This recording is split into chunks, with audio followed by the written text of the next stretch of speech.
Hello दोस्तों, स्वागत है हमारे यूट्यूब चैनल लीके कोचिंग सेंटर में। आज हम बात करेंगे क्लास 10th के चैप्टर नंबर 1 रासायनिक अपक्रिया में उनके प्रकार के बारे में। आइए अपने मेन टॉपिक पे चलते हैं। चैप्टर चालू करने से पहले हम रसायन विज्ञान पहला चालू कर रहे हैं, तो आइए इस रसायन विज्ञान के बारे में भी कुछ जान जाते हैं।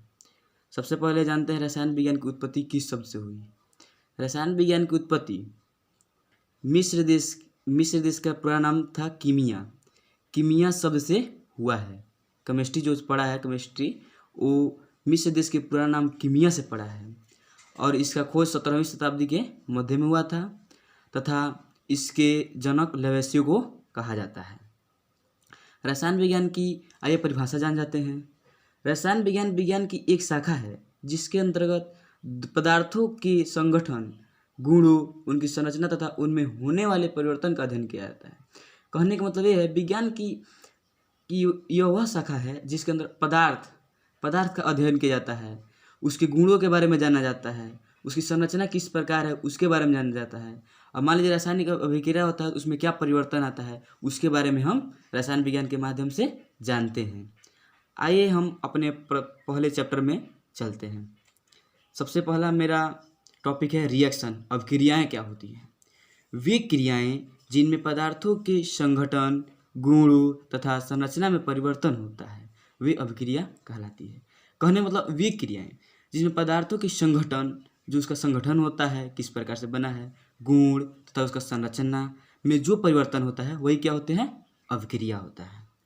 आइए अभिक्रिया के प्रकार जान जाते हैं। अभिक्रिया कितने प्रकार के होते हैं? Type of reaction. अभिक्रिया 2 प्रकार की होती है। पहला नाभिकीय अभिक्रिया, न्यूक्लियर रिएक्शन। नाभिकीय अभिक्रिया में परमाणु के नाभिक भाग लेते हैं। कहने मतलब नाभिकीय अभिक्रिया है जिसमें आप जानिएगा कि परमाणु के नाभिक भाग लेते हैं। इन अभिक्रियाओं में परमाणु का स्वरूप परिवर्तित हो जाता है। कहने मतलब परमाणु एक रूप से दूसरे रूप में परिवर्तित हो जाते हैं। ठीक है। आइए इसके दूसरे भाग में जानते हैं रासायनिक अभिक्रिया। रासायनिक अभिक्रिया, इस चैप्टर में हमको रासायनिक अभिक्रिया के बारे में ही जानना है, उसके प्रकार के बारे में जानना है। तो आइए रासायनिक अभिक्रिया जानते हैं।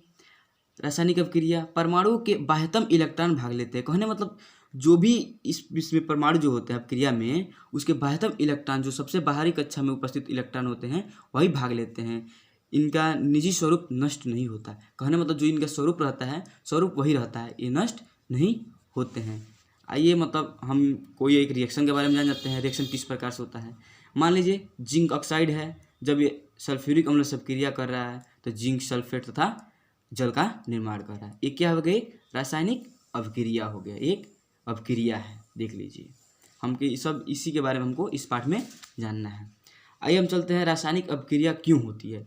मान लीजिए हम लोग रासायनिक अभिक्रिया क्यों होती है ये हमको जानना है। मान लीजिए अब रासायनिक अभिक्रिया के चैप्टर के बारे में जान रहे हैं, ये क्यों होती है ये हमको जानना है। आइए हम इसके बारे में जानते हैं। सभी पदार्थ अस्थायित्व प्राप्त करने के गुण रखते हैं। कहने का मतलब हम ही लोग कहीं हैं, सीढ़ी पे चढ़ते हैं तो हम लोग सोचते हैं कब छत आ जाएगा, हम लोग वहाँ पे जाकर थोड़ा सा आराम महसूस करें। इसीलिए ये पदार्थ भी जो भी होते हैं ये स्थायित्व प्राप्त करने को रखते हैं। मतलब ये सोचते हैं कि हम एक अच्छा स्थान प्राप्त करें जहाँ हम अच्छी तरीके से बैठ सकें।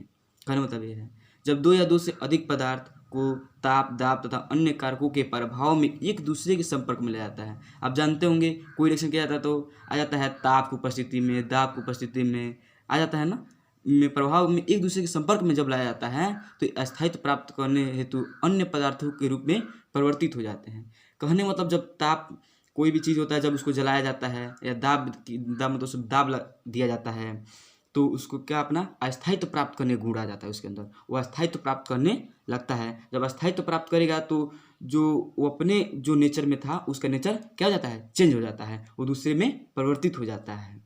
ठीक है दोस्तों, आपको ये आई होप कि आपको समझ में आया होगा।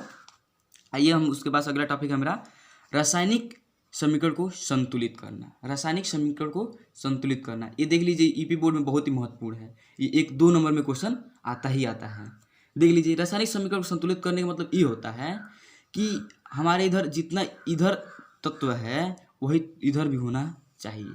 मान लीजिए मैग्नीशियम है तो मैग्नीशियम इधर 1 है, मैग्नीशियम इधर 1 है, ऑक्सीजन इधर 2 है और ऑक्सीजन इधर 1 है, तो हमको ये संतुलित हुआ? संतुलित नहीं है। तो इधर मैग्नीशियम 1 है, इधर भी 1 है, ऑक्सीजन 2 है, इधर 1 है, तो हम इसको इधर आगे 2 लगा देते हैं। मैग्नीशियम 2 हो गया, इधर 1 हो गया, ऑक्सीजन 2 है, ऑक्सीजन 1 है, अगर आगे हम यहाँ पे 2 लगा देते हैं तो अब देखिएगा 2 मैग्नीशियम हो गया, 2 मैग्नीशियम हो गया, 2 ऑक्सीजन हो गया, 2 ऑक्सीजन हो गया, तो क्या हो गया, बैलेंस हो गया। हमको यही करना होता है, जो रिएक्टेंट होता है, जो प्रोडक्ट होता है, दोनों को बैलेंस करना होता है, दोनों को समान कर देना होता है। इधर जितना है इधर भी उतना ही होना चाहिए। ठीक है, एक और देख लेते हैं एग्जाम्पल। मान लीजिए सोडियम हाइड्रोक्साइड है, जब इसको एसियल हाइड्रोक्लोरिक अम्ल सब क्रिया कर रहे हैं तो NaCl सोडियम क्लोराइड बन रहा था जल बन रहा है। ठीक है, तो इधर देखिए सोडियम 1 है तो सोडियम 1 इधर 1 हुआ। यहाँ पे देखिए O 1 है तो O 1 है, हाइड्रोजन 1 और 2 हाइड्रोजन है तो 2 हाइड्रोजन हो गया, और Cl 1 है तो क्लोरीन 1 है तो 1 हो गया। तो ये इससे सेल्फ ही क्या है, ये बैलेंस है। ठीक है, अब आइए कुछ जान जाते हैं रासायनिक अपक्रिया में भौतिक अवस्थाओं के संकेत। कई जगह आ जाता है, रिएक्शन होता है तो दे देता है कि G नीचे दे देता है। यहाँ पे मान लीजिए यहाँ पे क्लोरीन है, मान लीजिए यहाँ पे दे दिया द्रव, मान लीजिए द्रव होता है, एक बात मानते हैं, मान लीजिए जल है तो क्या हो जाता है, लिक्विड, यल हो जाता है, लिख देता है यल, लिक्विड मतलब ये द्रव है। तो लोग समझ नहीं पाते क्यों दिया है, तो मतलब वो यल होता है, वो गया लिक्विड मतलब द्रव। G जहाँ होता है वो गैस हो जाता है, हाइड्रोजन मान लीजिए होता है वहाँ पे G लिख देता है तो गैस हो गया। ठीक है, सोलिड जहाँ जाता है वहाँ पे यस लिख देता है, सोलिड मतलब ठोस हो गया। और एक ही आ जाता है वो क्या होता है, एक्वस मतलब जलीय विलयन। ठीक है दोस्तों, आई होप कि ये वीडियो आपको समझ में आया होगा।